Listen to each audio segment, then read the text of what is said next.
ജപ്പാനിലെ ഹാനഡ വിമാനത്താവളത്തിൽ റൺവേയിലിറങ്ങിയ വിമാനം കോസ്റ്റ് ഗാർഡിന്റെ വിമാനവുമായി കൂട്ടിയിടിച്ച് വൻ അപകടം. ജപ്പാൻ എയർലൈൻസിന്റെ വിമാനം പൂർണ്ണമായും കത്തിയമർന്നു.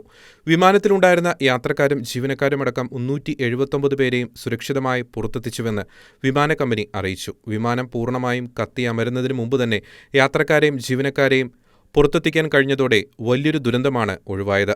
കഴിഞ്ഞ ദിവസമുണ്ടായ ഭൂചലനത്തിൽപ്പെട്ടവർക്ക് സഹായവുമായി പോവുകയായിരുന്ന വിമാനമാണ് ജപ്പാൻ എയർലൈൻസ് വിമാനവുമായി കൂട്ടിയിടിച്ചതെന്ന് കോസ്റ്റ് ഗാർഡ് അറിയിച്ചു.